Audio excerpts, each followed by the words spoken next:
geração, a sétima, né? Aqui, ó. 2004. Vamos prestar atenção novamente, ó. Nintendo. O nosso Nacional Z, PlayStation 3 e o Xbox 360. Perceberam como a Nintendo ainda continua dominando? Eles têm mais aparelhos no mercado lançado.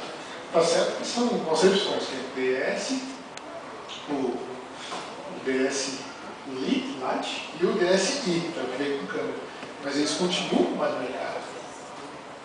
Então, quer dizer, é fogo. E finalmente, ó, entramos no mercado. Esse aqui é 100% nacional. E está sendo vendido agora no México. O Zibo está sendo vendido no México.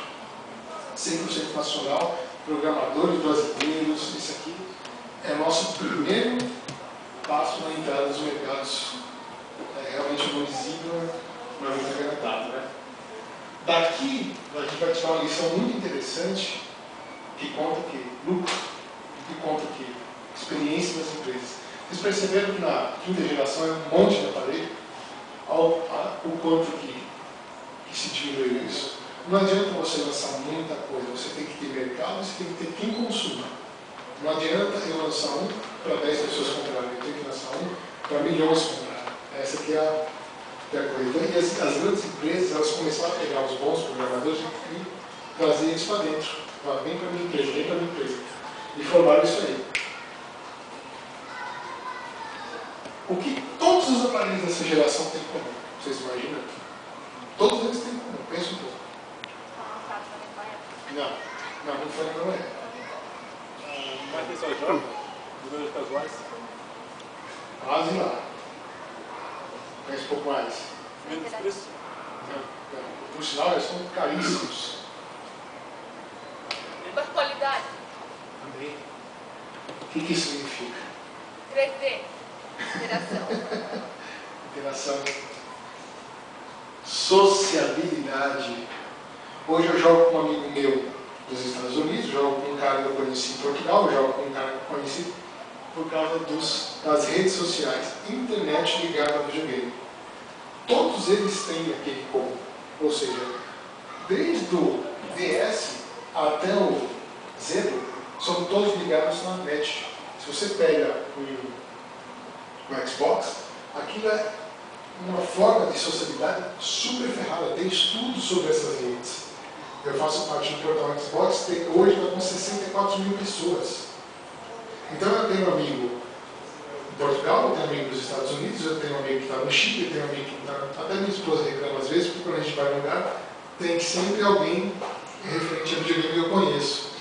E fica aquela coisa, se você não for visitar o cara, ele fica nervoso. Pô, você vem aqui e vem visitar.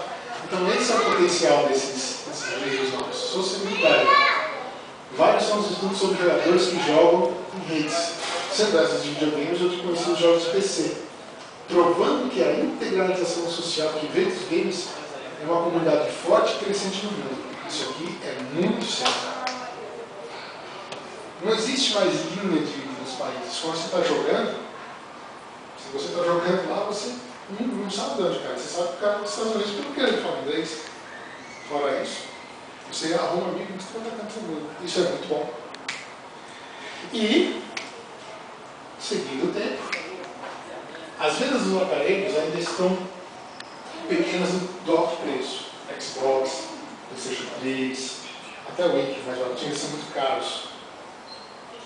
O investimento que faz, que é no caso uma você tem que ter uma televisão legal para jogar bem.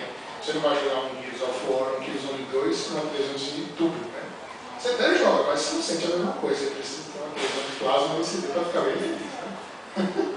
Sendo assim, ó, temos um quadro onde o 360 vendeu 30 milhões e meio de aparelhos, o PlayStation 3 vendeu 23 e o Wii vendeu 50 milhões de unidades, né? Porque o Wii, na verdade, tem aquela concepção de brinquedo. Na verdade, não pensa tanto para brinquedo. O número de jogadores vem crescendo. E o número de jogadoras, as mulheres, dobra. A cada ano dobra o número de mulheres jogadoras. Isso é fato, pesquisado e confirmado.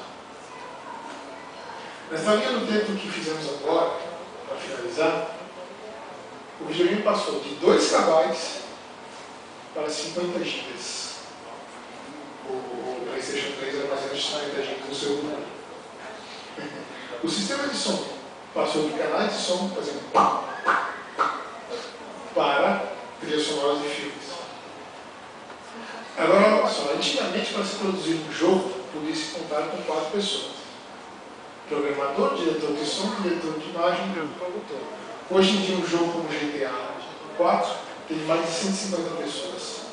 Só na equipe original, fora as terceirizadas, que é som, imagem, textura, né? E olha que legal isso aqui é bom para empresário. Os lucros cresceram bastante. Um GTA que faturou nas suas primeiras 24 horas 220 milhões de dólares, enquanto a estreia do Spider-Man 3, o Homem-Aranha 3, faturou 60 milhões. Dá dinheiro, tá?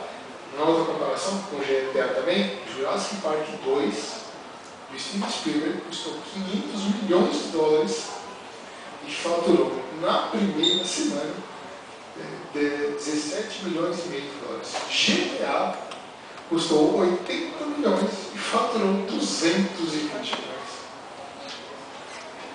Bons números, né? E para finalizar, os agradecimentos, minha esposa, o Cal e o mais imprescindível, vocês.